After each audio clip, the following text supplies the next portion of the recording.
Can prednisone help with a loss of smell or anosmia? How many of you have had COVID? I have. Did you get a loss of smell or taste when you got COVID? I know lots of people have. So the question is, does prednisone or another steroid help improve your loss of smell or taste after having COVID? So I want to tell you a quick story. First, my experience with anosmia, and then another person's experience with anosmia. So I had COVID, and my whole family, all of us, had it right after Halloween.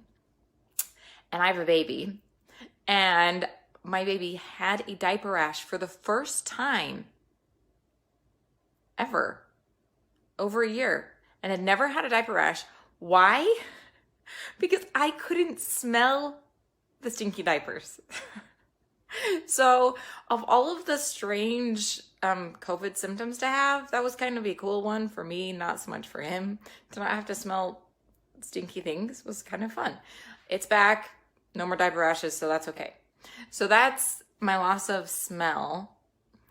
And then the person I want to tell you about, his story, we're talking about Joe. Joe has had anosmia, the loss of smell, for over 10 years. And why? Obviously, it's not because of COVID, because he couldn't have gotten COVID 10 years ago. It's because he has something called nasal polyps. Deep in here, he has these little growths that are interfering with his ability to smell.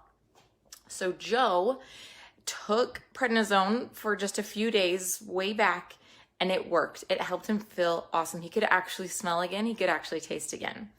And then years passed, he worked a high-powered job and was able to just kind of ignore the loss of smell and taste for a long time because he could distract himself with work.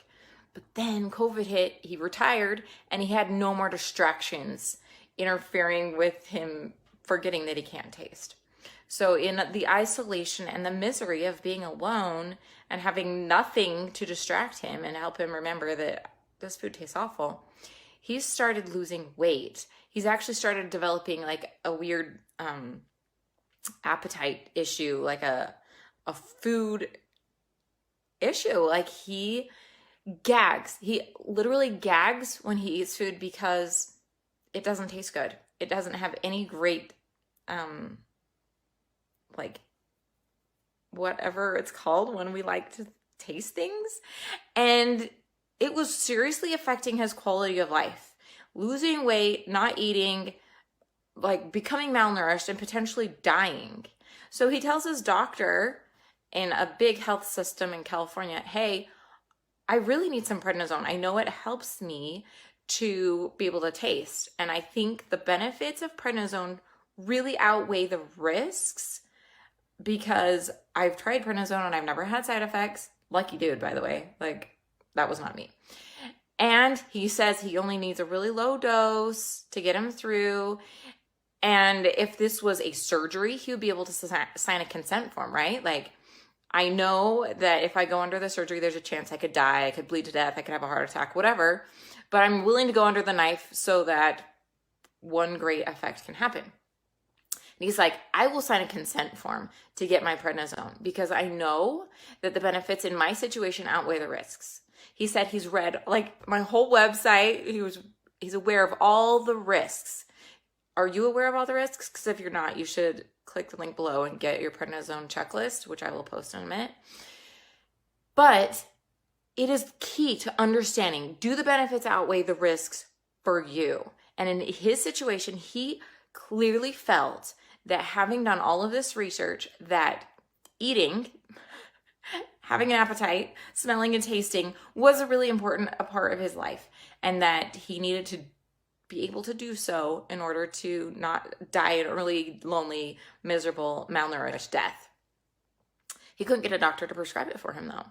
No matter what, nobody would do it, even though they just wanted a low dose. So I tried to coach him through how to navigate the healthcare system. And if you have any questions about navigating this bureaucracy that is healthcare, just schedule an appointment to meet with me and I would love to help you, because there are ways to get the medications you need, to get the doctors you need, that it's really hard unless you, like me, and know the ins and outs of the healthcare system.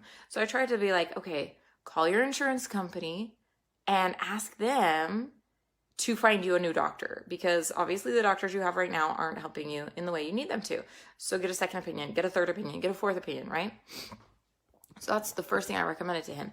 Then I said, are you sure these benefits outweigh the risks? Yes, they definitely outweigh the risks. So he then tried to find an alternative for prednisone in his situation. So with anosmia, prednisone is not a typical prescription. So that, to answer your question, prednisone is not going to work for most people for loss of smell. It is especially not going to help with people who got it from COVID. They actually did a study of nasal spray of a steroid that's like prednisone called betamethasone, and they tried it for over a month, 3 times a day in each nostril, and it didn't help. It did not help improve the smell returning.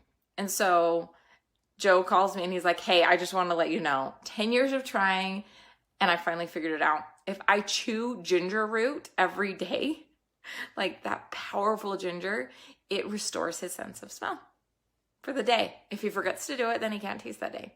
So here's a natural alternative to prednisone. If you are having anosmia, loss of smell, is you can try chewing ginger root. I know there are lots of other natural solutions out there, and I'd love to know if you have found any. Just comment below what those are. So we've covered loss of smell. We've covered what the research shows as far as prednisone not helping. But what about the root cause of his loss of smell? Wasn't COVID. It was nasal polyps. And prednisone does help nasal polyps because nasal polyps are from inflammation. And so it helps bring down the inflammation so that the nasal polyps shrink, and then you can return to being able to smell and not having so much congestion and issues in the nasal area. So if you have questions about your situation, please pop them below, and maybe I can make a video in the future about them.